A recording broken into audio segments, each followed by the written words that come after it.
You think you're special? Marcus's voice still echoed in my ears from moments ago, his breath hot against my face as he'd grabbed my jaw. You're nothing, sweetheart. A little bookkeeper who got too comfortable asking questions. I'd only wanted to understand the discrepancies in the accounts. Numbers that didn't add up. Transactions that seemed to vanish into thin air. It was my job to notice these things, wasn't it? But apparently, noticing was the one thing I shouldn't have done. My vision blurred as I stumbled toward the stairwell, desperate to get out of this sprawling estate before anyone else saw me like this.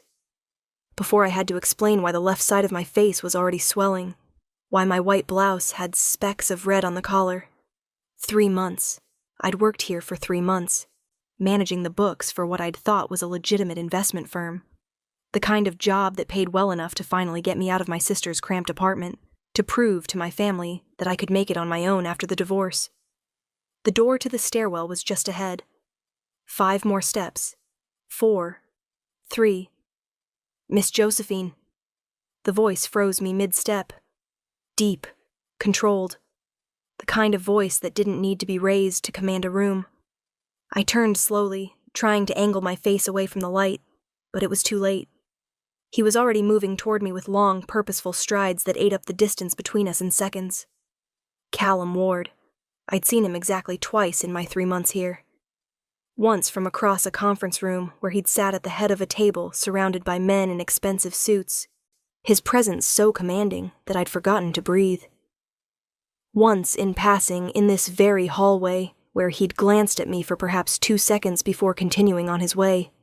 The second richest man in the city, according to the whispers. The most dangerous according to the knowing looks that passed between the other staff members whenever his name was mentioned.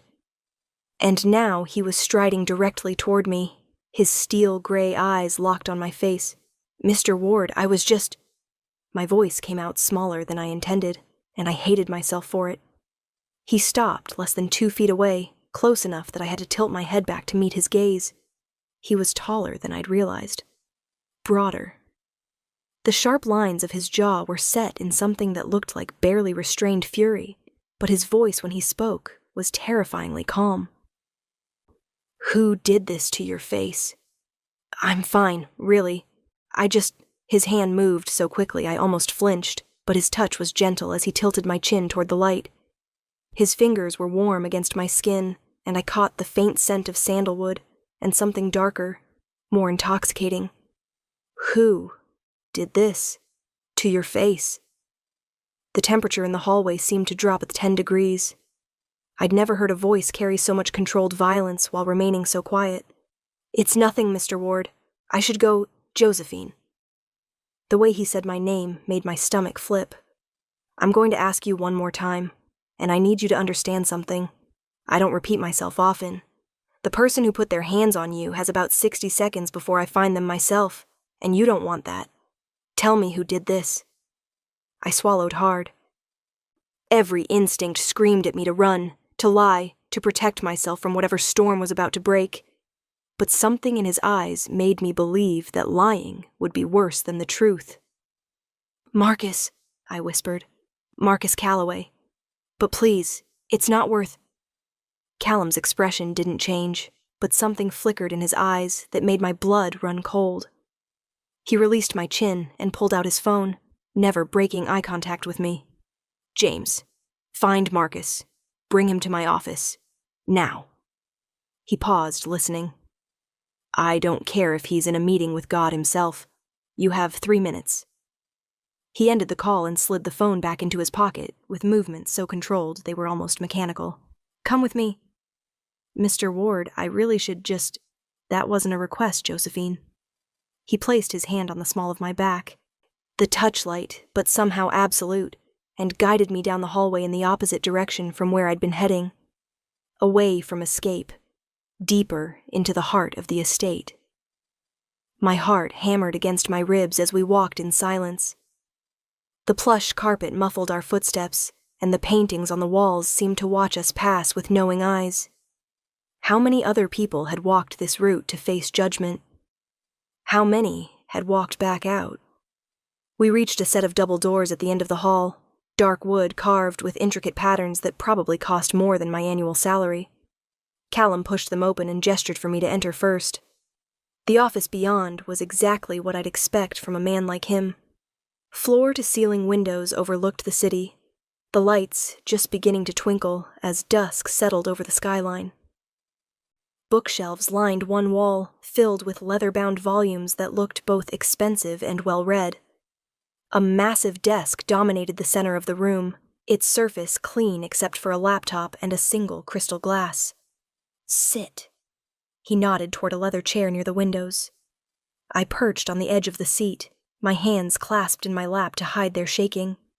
Callum moved to a sidebar and poured something amber into a glass. "I don't drink," I started to say, but he was already pressing it into my hands. "You do now. Small sips." The liquid burned going down, but the warmth spread through my chest, taking some of the edge off the adrenaline that had been coursing through me since Marcus had cornered me in the records room. Callum leaned against his desk, arms crossed, studying me with an intensity that made me want to squirm. His shirt sleeves were rolled to his elbows, revealing forearms corded with muscle, and his dark hair was slightly disheveled, as if he'd been running his hands through it. "How long have you been working here?" he asked. 3 months, sir." "And in those 3 months, has anyone else put their hands on you?" No, this was the first. Has anyone made you uncomfortable? Made comments? Suggestions?" I hesitated. There had been looks, whispered conversations that stopped when I entered rooms, a few jokes that made my skin crawl, but nothing I could prove, nothing worth mentioning when I needed this job so desperately. "Josephine." His voice softened slightly. "I need complete honesty from you. Right now. Some of the men, they talk, make jokes, but nothing like this. Nothing physical." Something dangerous flashed across his face. "Names." "Mr. Ward, I really don't think—" A knock at the door cut me off. Callum's expression shifted into something carved from ice. "Come in." The door opened, and 2 large men in dark suits entered, Marcus between them. His face was flushed with anger, his eyes wild as they landed on me and then Callum. What the hell is this about? I was in the middle of— "Close the door." Callum's voice could have frozen fire. One of the men shut the door with a quiet click that sounded deafening in the sudden silence. Callum pushed off from the desk and walked slowly toward Marcus, his movements predatory. "Did you put your hands on my employee?" Marcus's eyes darted between Callum and me, his face shifting through several emotions before settling on indignant anger. "The little witch was snooping through files she had no business." The sound of Callum's fist connecting with Marcus's jaw was shockingly loud. Marcus went down hard, blood spraying from his split lip, and the 2 guards didn't move a muscle to help him. "Wrong answer." Callum's voice remained eerily calm as he stood over Marcus's crumpled form. "Let me rephrase. Did you strike Miss Josephine hard in the face less than 10 minutes ago?" Marcus struggled to his knees, spitting blood onto the expensive carpet. "You don't understand. She was asking questions about the offshore accounts, about the transfers to— so you decided to use your fists instead of your words." Callum crouched down, bringing himself eye level with his nephew. "How very brave of you, Marcus. How very strong, to strike a woman half your size who was simply doing the job she was hired to do." "Uncle Callum, please, I can explain." "Uncle." Callum let the word hang in the air like a death sentence. "You think that means something right now? You think family gives you the right to put your hands on people under my protection?" "She's just a bookkeeper. She doesn't know anything about—" Callum's hand shot out, gripping Marcus by the throat and lifting him partially off the ground. The casual display of strength made my breath catch. "She is my bookkeeper. In my building, under my employ. Which means she is untouchable. Which means every hair on her head is worth more than your entire existence." His voice dropped to barely above a whisper. "Did you really think you could leave marks on her face and I wouldn't notice? That I wouldn't care?" Marcus clawed at Callum's hand, his face turning red, but Callum held him there for another long moment before releasing him. Marcus collapsed onto his hands and knees, gasping. "Get him out of my sight!" Callum said to the guards without taking his eyes off Marcus. He has until sunrise to disappear. If I see him, if I hear about him, if his shadow crosses my path after dawn breaks, he won't need to worry about leaving the city. He won't need to worry about anything ever again. The guards hauled Marcus to his feet. He was crying now, ugly sobs that mixed with pleas for forgiveness, for another chance, for family loyalty. Callum finally turned away from him, and his eyes found mine across the room. Take him. The door opened and closed, and then we were alone again. The silence stretched between us like a living thing. I should have been terrified. I should have been running for the door, calling the police, doing anything except sitting here with a man who'd just threatened his own nephew's life with the casual ease of someone ordering coffee. But all I could think about was the way he'd said, "my employee," the way he'd called me untouchable, the fury in his eyes when he'd first seen my face. Callum moved to the sidebar again and poured himself a drink this time. He downed it in one swallow before turning back to me. "You're going to tell me everything," he said. "Every question you asked, every file you looked at, every single thing that made Marcus think he needed to silence you." "Mr. Ward, I don't want to cause trouble." "Josephine." He moved toward me, and I found myself standing without consciously deciding to. He stopped close enough that I could see the flecks of darker gray in his eyes. "You're not causing trouble. You found trouble. There's a difference. Now talk to me." So I did. I told him about the inconsistencies I'd noticed in the quarterly reports. Money that seemed to flow in from legitimate sources, but disappeared through a maze of shell companies. Transactions that didn't match up with any services rendered or products delivered. Patterns that suggested someone was either skimming massive amounts off the top or running money through the business for purposes that had nothing to do with investment management. "I thought maybe it was just accounting errors at first," I said, my voice gaining strength as I walked him through my findings. "But the numbers were too consistent, too deliberate. So I started tracking them, creating my own spreadsheet to see if I could find the pattern." "And did you?" "Yes, every third Tuesday, like clockwork. Exactly $250,000 would move through a series of transfers that ultimately led nowhere. At least, nowhere I could trace with the access I had." Callum's expression was unreadable. "What did you do with this information?" "Nothing yet. I was still documenting it. I thought maybe I should come to you, but I trailed off, suddenly aware of how presumptuous that sounded. I didn't know if you'd care, or if you already knew, or if I was just seeing ghosts in the numbers because I was new and didn't understand how things worked here. So instead, you confronted Marcus." "No. I just asked him about one of the accounts, very casually. I didn't accuse him of anything. I just said I needed clarification on some transfers because I was trying to reconcile the books." "And he reacted by hitting you." The way Callum said it made it sound like a war crime. "He told me to stop asking questions, that I needed to remember my place, that I was just hired help, and I should be grateful to have a job at all after—" I stopped, biting my lip. "After what?" Heat crept up my neck. "After my divorce." He somehow knew about it. About how my ex-husband's family has connections in the city. About how I've been struggling to find steady work because they've been blacklisting me. Something shifted in Callum's expression. The Harrisons. It wasn't a question, but I nodded anyway. Of course he knew. Everyone in the city's upper circles knew the Harrisons. "Your ex-husband is Tyler Harrison." "Was?" "Yes." The word tasted bitter. "We were married for 4 years. I found out he was having affairs, plural, and when I filed for divorce, his family decided I was the villain. I'm still not entirely sure how they managed to convince everyone I was the one who broke our vows, but they're very good at controlling narratives."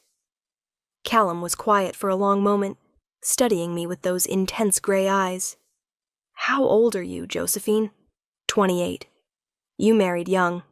Too young. I thought I was in love.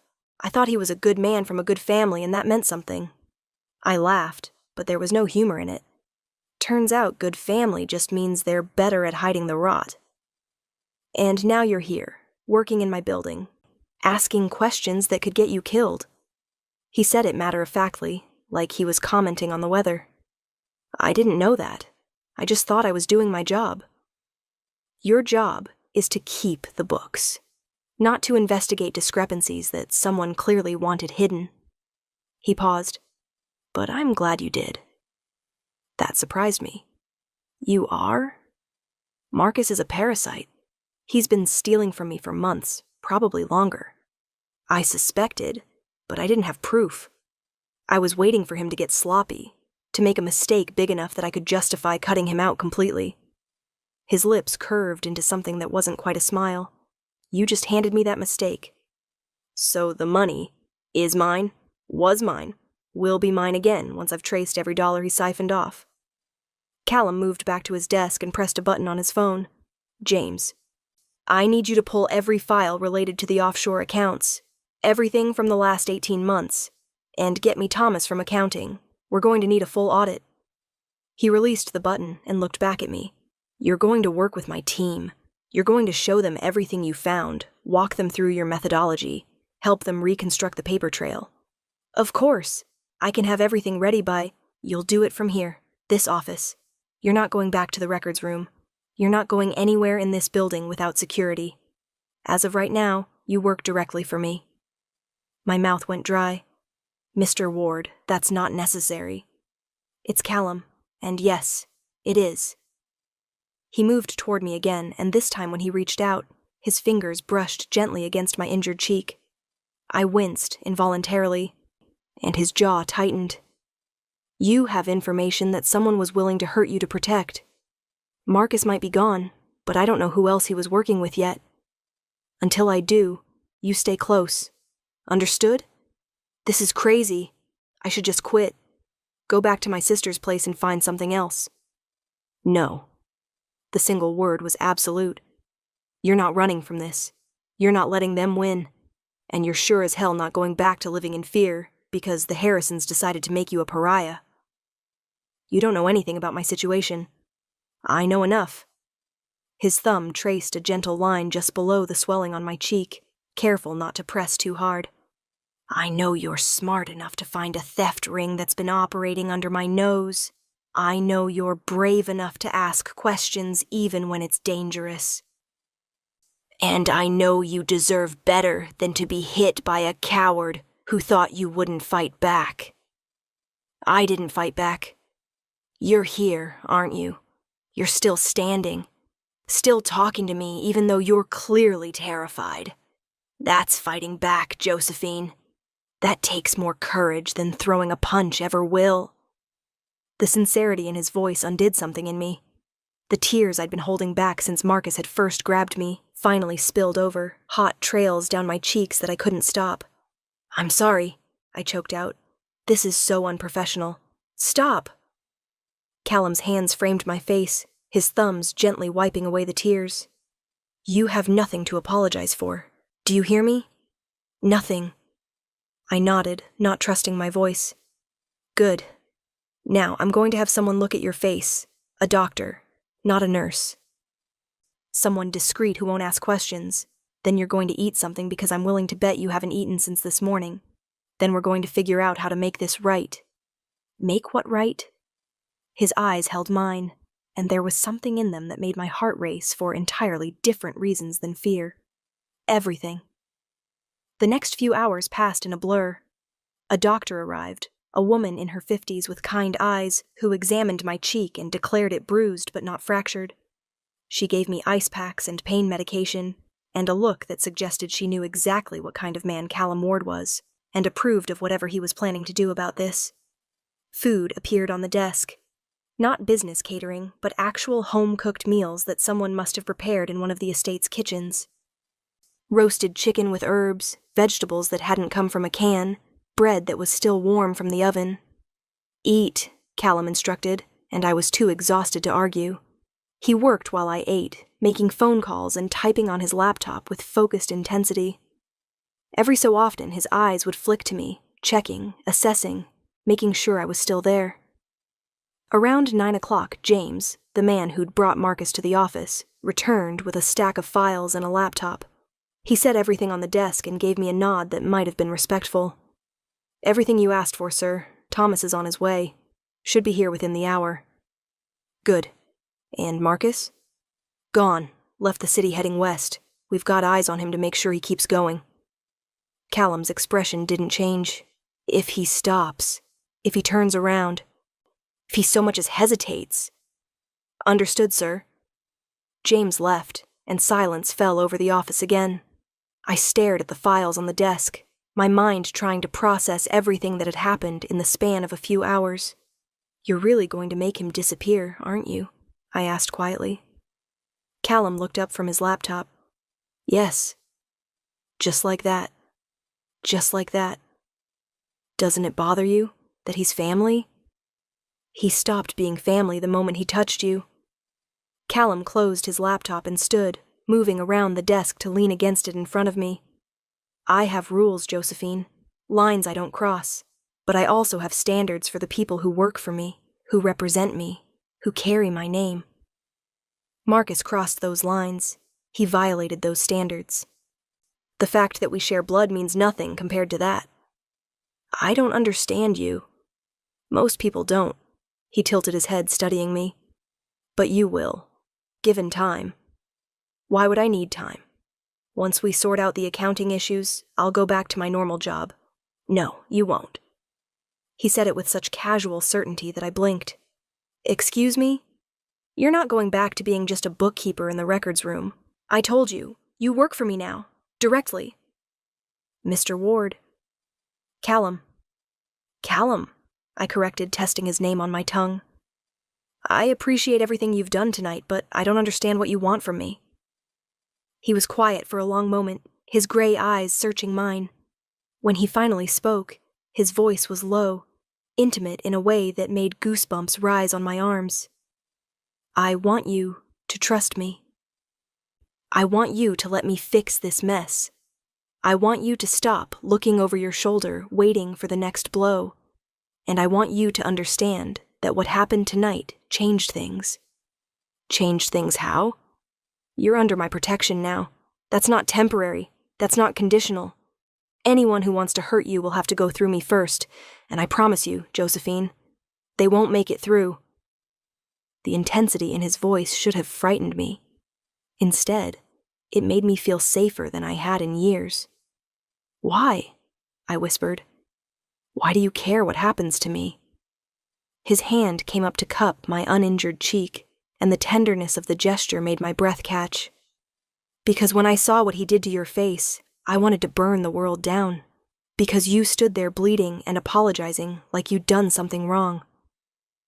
Because you're brilliant and brave, and you deserve to work somewhere, you don't have to be afraid. He paused, his thumb tracing my jawline.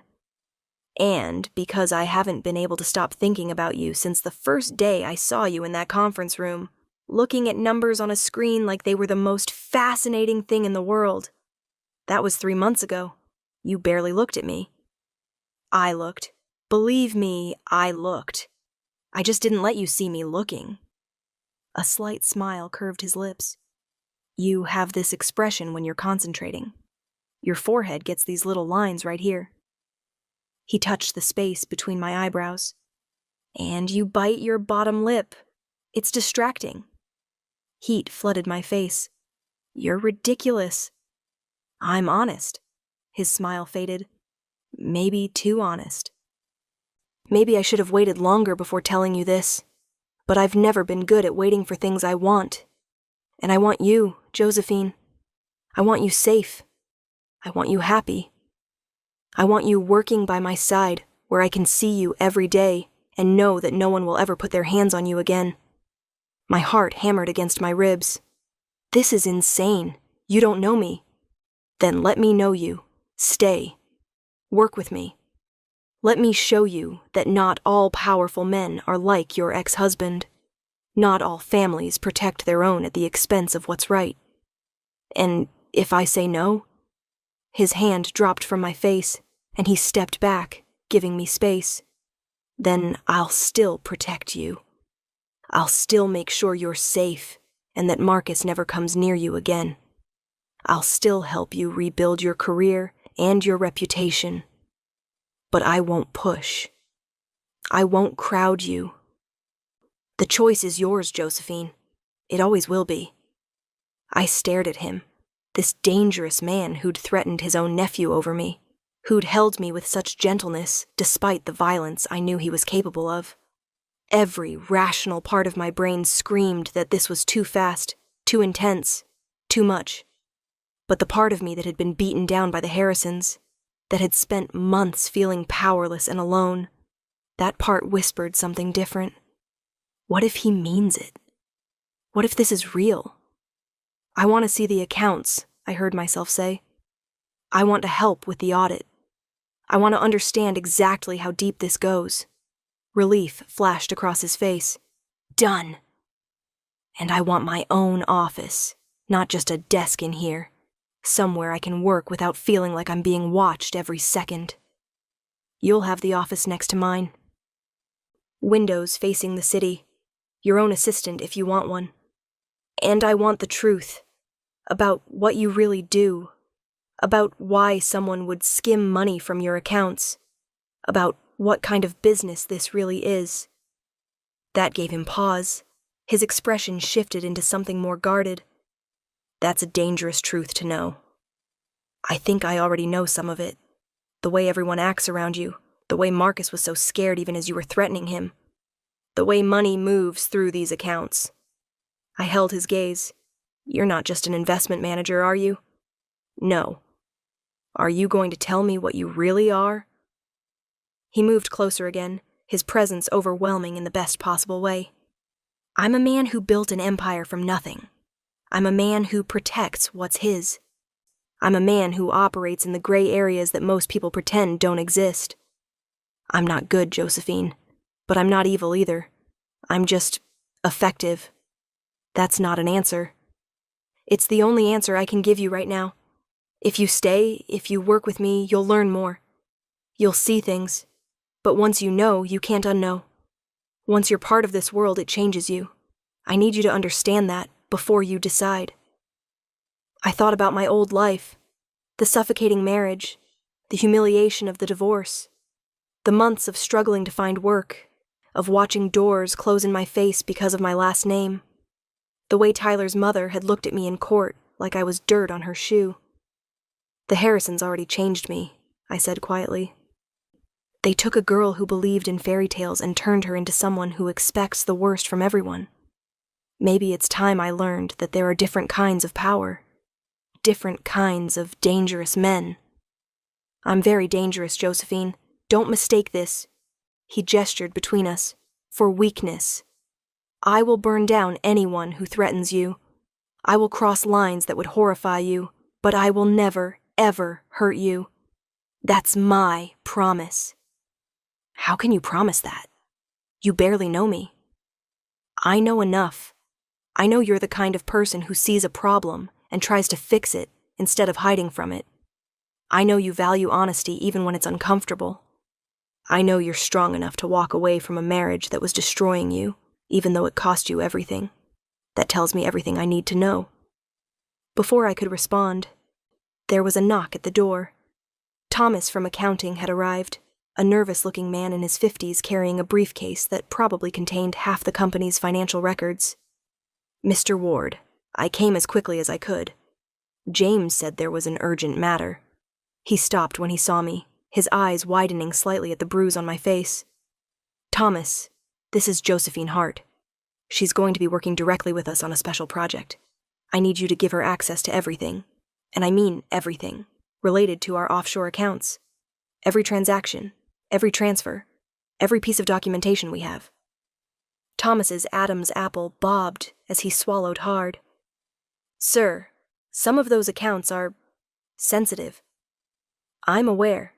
Give her access anyway. She has my full authorization and my complete trust. Anyone who questions that can bring their concerns directly to me. The unspoken threat hung in the air like a blade.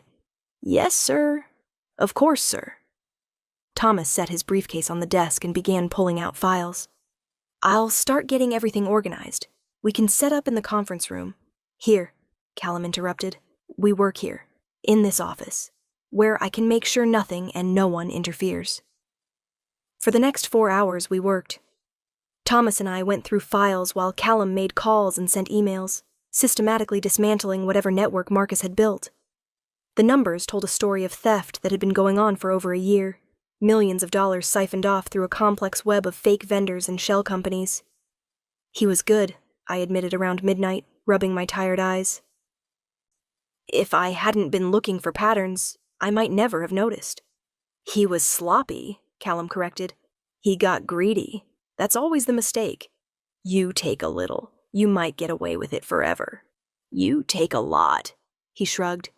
You attract attention. Thomas had fallen asleep in his chair an hour ago, his head resting on a stack of ledgers. Callum had thrown a blanket over him without comment and let him sleep. You should rest too, Callum said, looking at me over the rim of his coffee cup. It's late, or early, depending on how you look at it. I'm fine. I want to finish tracing this last account. Josephine. He set down his cup and stood, moving around the desk to where I sat surrounded by papers. You've done more than enough for one night. The accounts will still be here tomorrow. You won't be any good to me if you collapse from exhaustion. I don't collapse. Everyone collapses eventually. Even you. He held out his hand. Come on, I'm taking you home. I can take a car. I'm taking you home. Each word was deliberate. I want to see where you're staying. I want to make sure it's secure. I want to know that you'll be safe when you're not with me. The possessiveness in his voice should have annoyed me. Instead, it sent warmth curling through my chest. I took his hand. The drive to my sister's apartment took 20 minutes through empty streets. Callum's car was exactly what I expected. Sleek, black, expensive enough that I was afraid to touch anything. He drove with one hand on the wheel, the other resting on the gear shift close enough to my knee that I could feel the heat from his skin. This is it, I said when we pulled up to the modest building in a neighborhood that was safe but far from fancy. Thank you for the ride. I reached for the door handle, but his hand shot out, catching my wrist gently. Wait. He got out and came around to my side, opening the door and helping me out like I was something precious. Then he walked me to the building entrance, his presence a solid wall between me and the sleeping city. Which floor? Third. But you really don't need to. He was already holding the door open, waiting for me to go in first. I sighed and led him up the stairs, very aware of him behind me, his footsteps quiet on the worn carpet. My sister's apartment was at the end of the hall. I fumbled with my keys, suddenly nervous about what he'd think of the cramped space I'd been calling home. You don't have to come in, I said. Really, I'm fine from here. He took the keys from my shaking hands and unlocked the door himself, then pushed it open and stepped inside first, scanning the small living room with professional efficiency. Stay here, he ordered, and then he was moving through the apartment, checking the bedroom, the bathroom, the tiny kitchen, making sure it was safe. When he came back, his expression was unreadable. Tomorrow you're moving. Excuse me? This isn't secure. The lock on your front door is a joke. The fire escape outside your bedroom window might as well be an invitation. And you're sharing space with your sister, which means if someone wanted to get to you, they'd have to go through her first. His jaw tightened. That's not acceptable. Callum, I can't just move. Do you know how much apartments cost in this city? I'm barely making rent as it is. You're not paying rent anymore. I own a building on the east side. Good security. Doorman, underground parking. There's a unit available on the top floor. 2 bedrooms, 2 bathrooms, full kitchen. It's yours. My mouth fell open. I can't accept that. Why not? Because it's insane. We just met. You can't just give me an apartment? I'm not giving you anything. You're working for me now. This is part of your compensation package. You need to be rested and safe to do your job effectively. This apartment doesn't allow for that. He pulled out his phone and started typing. I'll have someone pack your things tomorrow. You can move in this weekend. Callum. He looked up from his phone, and the intensity in his eyes stole my breath. Please. Let me do this. Let me know you're somewhere safe. I can't protect you if I'm worrying about whether someone can pick your lock while you're sleeping. This is too much. It's not enough. He stepped closer, and his hand came up to cup my face again, careful of the bruise. Nothing I do will be enough to make up for the fact that you got hurt while working for me. But I can try. So let me try, Josephine. Please. Looking into his eyes, seeing the genuine concern there, I felt something crack open in my chest. When was the last time someone had cared about my safety? My comfort? My well-being? Okay, I whispered. Okay. Relief washed over his features. He leaned down and pressed a kiss to my forehead, his lips warm against my skin. Get some rest. I'll pick you up tomorrow at 8. We have a lot of work to do. Then he was gone, and I was standing in my sister's apartment alone, my heart racing and my mind spinning with everything that had happened in the last 12 hours. By sunrise, Marcus was officially missing. The news rippled through the company like a shockwave. Rumors spread about family conflicts and sudden departures, but no one knew the truth except the people who'd been in that office. I spent the next week working alongside Callum, tracing every dollar Marcus had stolen. We recovered most of it, nearly $8 million that had been carefully siphoned away over 18 months. The rest had been spent on cars, gambling debts, a lifestyle Marcus couldn't afford on his legitimate salary. He was trying to impress people, I said one afternoon, looking at receipts from high-end restaurants and exclusive clubs. Trying to seem like he was on your level. He was never on my level. Callum's voice was cold. He was never even close. True to his word, Callum had moved me into the apartment on the east side.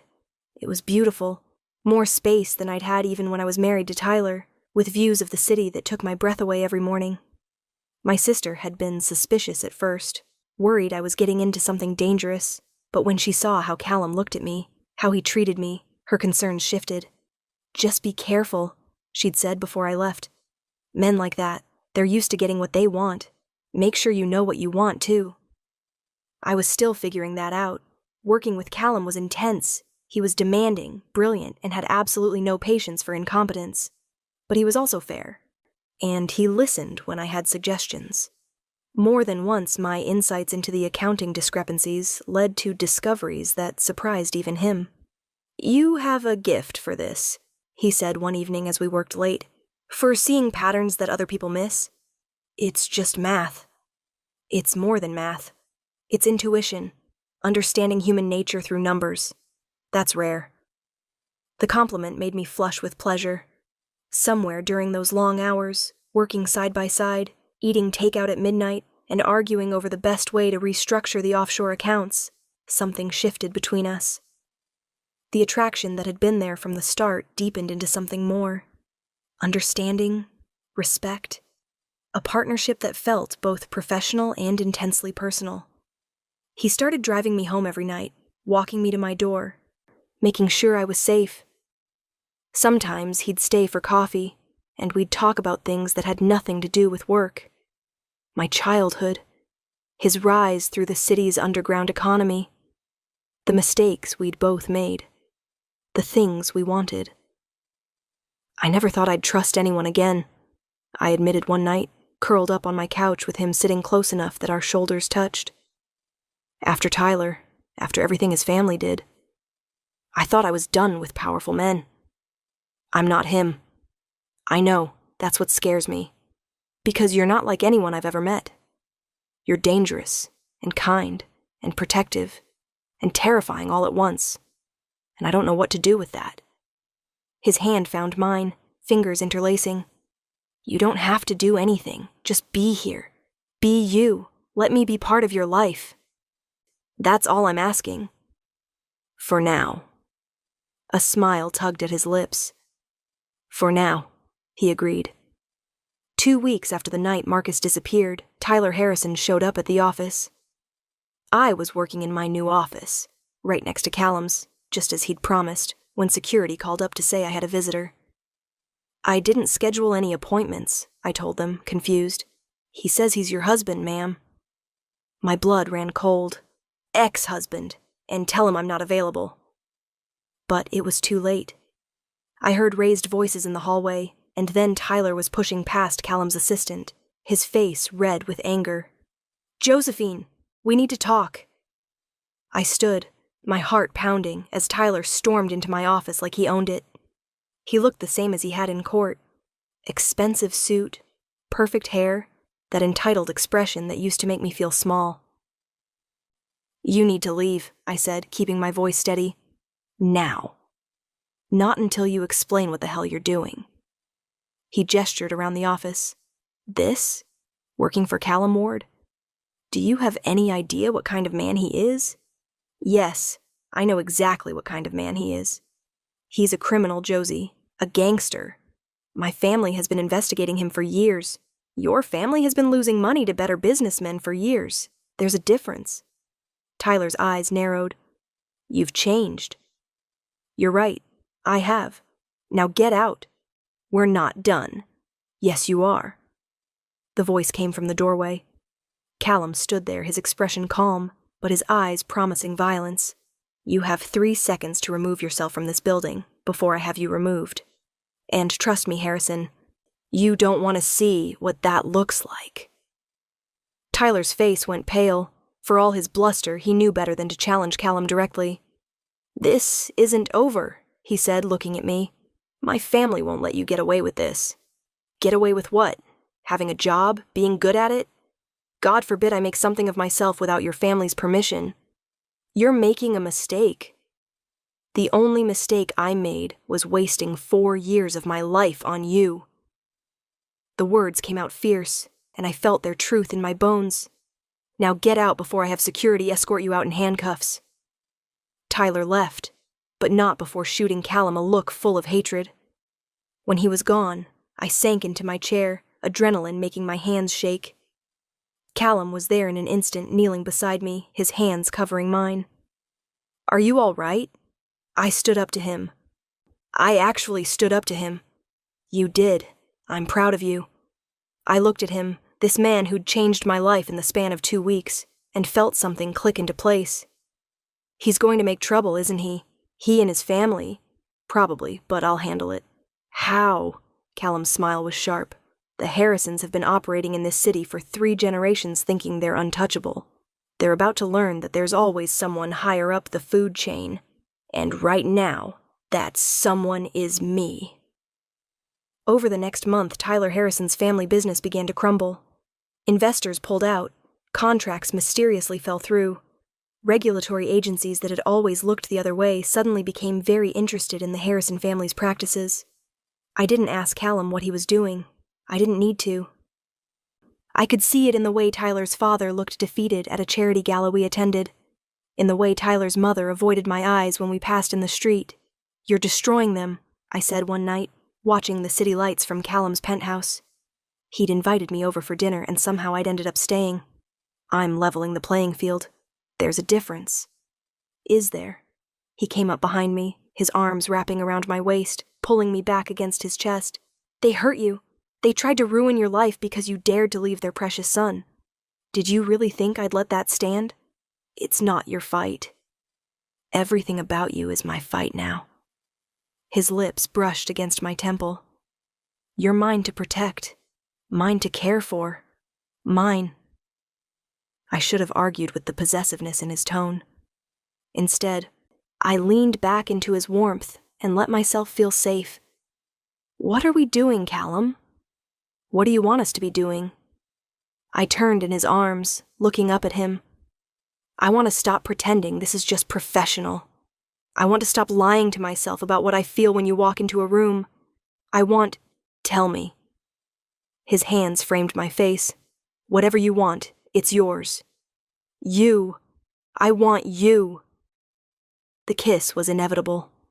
His lips met mine with a hunger that had been building for weeks, and I kissed him back with everything I had. His hands were in my hair, my arms wrapped around his neck, and everything else fell away except this moment. This man. This feeling of finally coming home. When we finally broke apart, both breathing hard, his forehead rested against mine. "I love you," he said simply. "I know it's fast. I know it's insane. But I've loved you since the moment I saw your face bleeding and you still apologized like you'd done something wrong. I loved you when you stood up to me about the accounts. I loved you when you decided to stay and fight instead of run. And I'll love you every day for the rest of my life, if you'll let me. Tears pricked my eyes. That's a long time. Not long enough. He pulled back slightly, reaching into his pocket. I was going to wait. I was going to do this properly. Dinner, romance, the whole thing. But I've never been good at waiting for what I want. And I want you, Josephine. Forever. The ring he pulled out was stunning. A deep blue sapphire surrounded by diamonds, elegant and unique, and somehow perfect. Marry me. Be my partner in everything. Let me spend the rest of my life making sure you never doubt how loved you are. How valued, how essential. Let me give you the life you deserve. Say yes. I looked at the ring, at his face, at the future he was offering. A month ago, I'd been a woman too broken to trust again. Now I was standing in front of a man who'd seen all my pieces and put them back together stronger than before. On one condition, I said. His eyebrows rose. Name it. No more secrets. You tell me everything about what you do, who you are. All of it. I deserve to know what I'm signing up for. Done. I'll tell you everything. But Josephine, some of it won't be pretty. Some of it will scare you. I'm scared of a lot of things, but not of you. Never of you. I held out my hand. Yes, I'll marry you. The smile that spread across his face was pure joy. He slid the ring onto my finger and it fit perfectly, like it had been made for me. Then he was kissing me again, and I was laughing and crying and feeling more alive than I had in years. 6 months later, we stood in front of 300 people, business partners, family, friends, and said our vows. Tyler Harrison and his family weren't invited, though I heard they'd left the city entirely, their empire dismantled by their own corruption and Callum's strategic pressure. I wore white, Callum wore black. And when he kissed me, making me his wife in every legal and moral sense, I felt the last piece of my broken heart click back into place. I got you something, he whispered as we danced at the reception, his arms solid around me. You got me a 10-carat sapphire and a wedding that probably cost more than most people's houses. I think that's enough. Not this. He handed me an envelope, and when I opened it, I found property deeds. The building where you work, it's yours now. Your name on the title. Your business to run however you see fit. You've earned it 10 times over these past months. Callum, I told you I'd give you everything. I meant it. You're not just my wife, Josephine. You're my equal, my partner, and I want the whole world to know it. I kissed him there on the dance floor, in front of everyone, not caring who saw. Later, when the party was winding down and we were preparing to leave for our honeymoon, my sister pulled me aside. You're happy, she said. It wasn't a question. Deliriously. He's a dangerous man. I know. But he's good to you. And for you. I can see it. She hugged me tight. You deserve this, Josie. After everything, you deserve to be loved like this. That night, as we flew toward our honeymoon destination, Callum asleep beside me with my hand in his, I thought about the woman I'd been 6 months ago. Broken. Scared. Convinced she'd never trust anyone again. And I thought about the woman I was now, strong, loved, ready to face whatever came next with a partner who'd burn the world down to protect me. Marcus had disappeared by sunrise, but I had been found, and that made all the difference.